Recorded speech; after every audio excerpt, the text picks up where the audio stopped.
Hey everyone, it's Pittico from Rock Daydream Nation. Well, let's be honest, when most people think about Deep Purple, they just think Smoke on the Water and maybe a couple of radio hits. But what if I told you some of their best songs are the ones almost nobody talks about? And one of them might actually be better than their biggest hit. Deep Purple is one of the most influential hard rock bands of all time. But like a lot of legendary bands, their deepest cuts often get overlooked. So today, we're not talking about the obvious hits. We're diving into 5 Deep Purple songs that deserve way more love.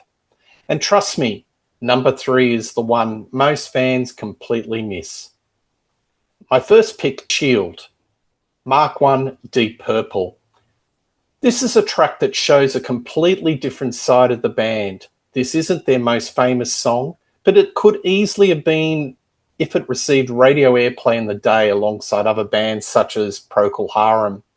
It has a deep, almost hypnotic atmospheric feel to it, psychedelic, that most casual listeners never expect from Deep Purple.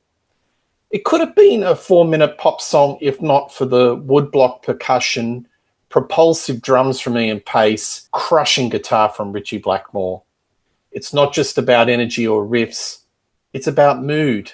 And honestly, this is one of those songs you just don't listen to. You kind of get pulled into it. And once it clicks, it stays with you.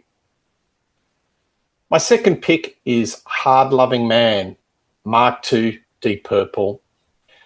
Now this next one is a little bit more aggressive, a little heavier, and way more intense. This is Deep Purple pushing their sound to the edge, the kind of track that shows how powerful they really were. It's fast, it's loud, and it has that raw energy that made them legendary live.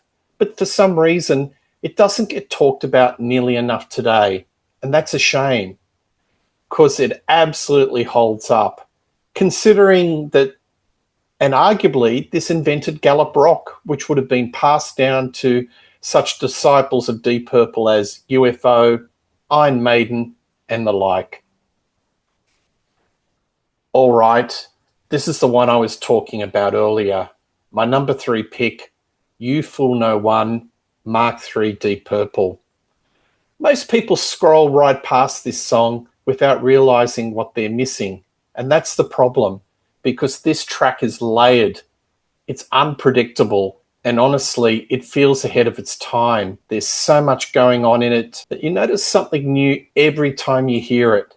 This is the kind of Deep Purple song that just doesn't get played in the background. It demands attention. And yet, it's still overlooked by a lot of casual fans. It's got drama, a crackerjack vocal performance between David Coverdale and Glenn Hughes. It's got the urgency of Ritchie Blackmore riffing, and some of the best drumming that you'll hear from Ian Pace. So complex, so much in it that it almost led him into a breakdown while recording. My number 4 pick, I Need Love, off the Mark IV Deep Purple. Come Taste the Band. This one feels completely different. It's not just about power, it's about groove. And that's something people forget about Deep Purple. They weren't just heavy and had loads of groove. Almost experimental at times, and this track shows this side of them perfectly. It's the kind of song that makes you realize how much range this Mark IV lineup of the band actually had. David Coverdale's singing shows maturity and a fair amount of Leon Russell-style soul. There are enough hints in this song of elements he would pursue in his solo career, and for that matter, Whitesnake. And finally, we end with a song that deserves way more recognition than it gets.